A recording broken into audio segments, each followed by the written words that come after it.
PV. Anwar കൊളുത്തിവിട്ട Malabar വിപ്ലവം അങ്ങനെ കരിന്തിരി കത്തുകയാണ്.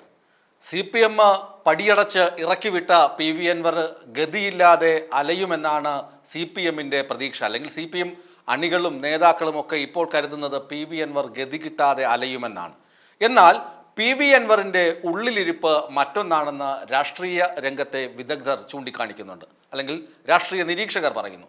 അത് മറ്റൊന്നുമല്ല, മലബാർ റീജിയൻ, അതായത് കോഴിക്കോട്, മലപ്പുറം മുതൽ കാസർഗോഡ് ജില്ലകളെയൊക്കെ ക്രോഡീകരിക്കുന്ന പുതിയൊരു രാഷ്ട്രീയ പാർട്ടി രൂപീകരിക്കുകയാണ് പി.വി. അൻവറിൻ്റെ ഉള്ളിലിരിപ്പെന്നാണ് പുറത്തു വരുന്ന വാർത്തകൾ, അല്ലെങ്കിൽ രാഷ്ട്രീയ നിരീക്ഷകർ അങ്ങനെ കരുതുന്നു.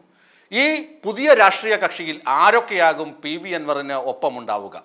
KT ജലീൽ ഉണ്ടാകുമെന്ന് ഏതാണ്ട് ഉറപ്പിച്ചിട്ടുണ്ട്. അതുപോലെ തന്നെ PTA റഹീമും ഉണ്ടാകുമെന്ന് ആണ് സൂചന. KT ജലീലാകും പാർട്ടിയുടെ ജനറൽ സെക്രട്ടറി, അതുപോലെ പി.വി. അൻവറാകും പാർലമെന്ററി പാർട്ടി നേതാവ്. അങ്ങനെ ഒരു സമഗ്ര ആധിപത്യം മലബാർ മേഖലയിൽ ഉണ്ടാക്കുക എന്നതാണ് പി.വി. അൻവറിൻ്റെ ലക്ഷ്യം.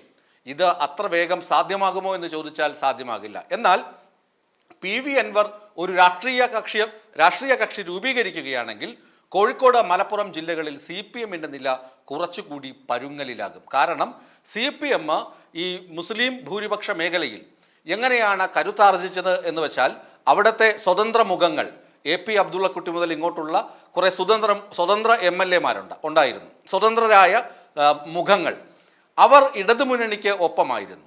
അതുകൊണ്ടാണ് അവരെ നിർത്തി ഇടതുപക്ഷം വിജയിച്ച് കയറിയിരുന്നത്.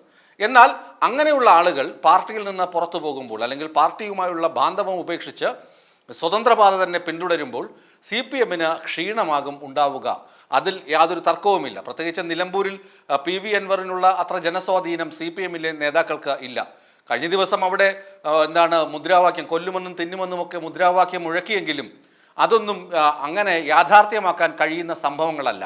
ഒരു തെരഞ്ഞെടുപ്പ് വന്നു കഴിഞ്ഞാൽ പി.വി. അൻവർ നിന്ന് കഴിഞ്ഞാൽ അവിടെ പി.വി. അൻവർ വിജയിക്കും. KT ജലീൽ നിന്ന് കഴിഞ്ഞാൽ KT ജലീൽ വിജയിക്കും. ഇവർ ഒരിക്കലും, ഈ പറയുന്ന നേതാക്കളൊക്കെ, KT ജലീലായാലും പി.വി. അൻവർ ആയാലും, ആദ്യ നാളുകളിലൊക്കെ കോൺഗ്രസിനെയും കോൺഗ്രസ് സഖ്യകക്ഷികളെ, അതായത് UDFലെ മറ്റ് കക്ഷികളെയൊക്കെ കടന്ന് ശക്തമായി ആക്രമിച്ചിരുന്നുവെങ്കിലും ഈ അടുത്ത നാളായി ഇവരുടെ പ്രസംഗങ്ങളും ഇവരുടെ വാർത്താ സമ്മേളനങ്ങളും ഒക്കെ കാണുമ്പോൾ നമുക്കറിയാം പ്രതിപക്ഷത്തെ, പ്രത്യേകിച്ച് കോൺഗ്രസിനെ അങ്ങനെ കടന്ന് ആക്രമിക്കുന്ന തരത്തിലല്ല ഇവർ ഓരോ കാര്യങ്ങൾ പറയുന്നത്. മുമ്പ് രാഹുൽ ഗാന്ധിയെ വിമർശിച്ച ആളാണ് പി.വി. അൻവർ. കഴിഞ്ഞ ദിവസം അത് തിരുത്തി. ഇതൊക്കെ ഇവരുടെ ഒരു രാഷ്ട്രീയ കക്ഷി രൂപീകരിക്കുകയാണെങ്കിൽ ഇവർക്ക് ആ മുന്നണി, UDF മുന്നണി മാത്രമേ അഭയമായി നിൽക്കുകയുള്ളൂ. കാരണം മുസ്ലിം ലീഗിനും ഈ പുതിയ വരുന്ന രാഷ്ട്രീയ പാർട്ടിയും മലബാർ മേഖലയിൽ കരുത്തുറ്റ സാന്നിധ്യമാകുമ്പോൾ CPM നിഷ്പ്രഭമാകും. 20-25 സീറ്റുകളിൽ അടുത്ത തെരഞ്ഞെടുപ്പിൽ ഇടതുമുന്നണി ഒതുങ്ങുമെന്നാണ് അൻവറിൻ്റെ പ്രവചനം. അതുപോലെ തന്നെ അൻവറിനെ കുത്തിനോവിച്ചുകൊണ്ട് P. മോഹനൻ്റെ ഒരു പ്രസ്താവന വന്നു. അതായത് കോഴിക്കോട് CPM ജില്ലാ സെക്രട്ടറിയുടെ. അദ്ദേഹം പറയുന്നത് ഇദ്ദേഹത്തിൻ്റെ മാനസിക നില പരിശോധിക്കണമെന്നാണ്.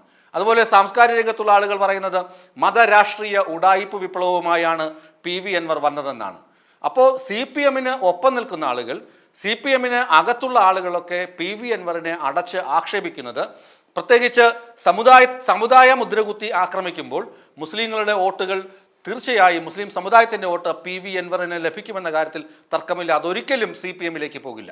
മറ്റൊരു കാര്യം, CPMന്റെ ന്യൂനപക്ഷ പ്രീണനമായിരുന്നു പലപ്പോഴും ഉയർന്നു കേട്ടിരുന്ന പരാതി.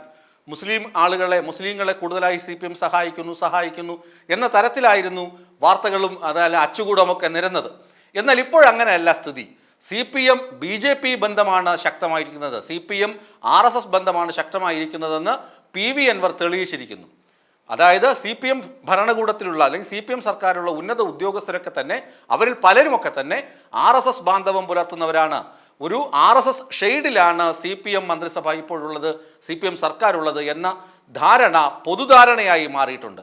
അത് മുസ്ലിം സമൂഹത്തെ വല്ലാതെ ബാധിച്ചിട്ടുമുണ്ട്. അതുകൊണ്ട് അവർക്ക് അവരിലൊരു ഭയപ്പാട് സൃഷ്ടിച്ചിട്ടുമുണ്ട്. കാരണം ഏറ്റവും വലിയൊരു രാഷ്ട്രീയ കക്ഷി RSSന് പിന്തുണ നൽകുമ്പോൾ അവർ എന്തൊക്കെയാകും ഇവിടെ ചെയ്യാൻ പോകുന്നത്, അവർ ന്യൂനപക്ഷ സമുദായങ്ങളെ എങ്ങനെയൊക്കെ ആയിരിക്കും വേദനിപ്പിക്കുന്നത് എന്ന കാര്യമൊക്കെ ആശങ്കാകുലമാണ്.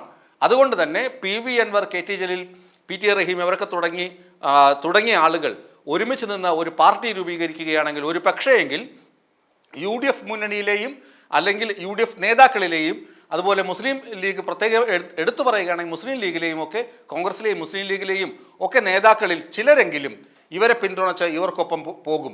കാരണം വലിയ സ്ഥാനമാനങ്ങൾ പാർട്ടിയിൽ കിട്ടും. അതുപോലെ തന്നെ പാർട്ടിക്ക് UDF ഒരു പ്രവേശനം, UDF മുന്നണിയുടെ ഭാഗമായി നിൽക്കാൻ കഴിയുമെന്നുള്ളതും തർക്കമില്ലാത്ത കാര്യമാണ്. ഏതായാലും അൻവറിൻ്റെ പടവെട്ട് അല്ലെങ്കിൽ പടയോട്ടം ഏത് ദിശയിലേക്കാണെന്ന് വരും നാളുകളിൽ അറിയാൻ കഴിയാം. ഈ വീഡിയോ നിങ്ങൾക്ക് ഇഷ്ടമായാൽ ലൈക്ക് ചെയ്യുക. കൂടുതൽ വീഡിയോകൾക്കായി യോഗനാഥം ന്യൂസ് ചാനൽ സബ്സ്ക്രൈബ് ചെയ്യുക.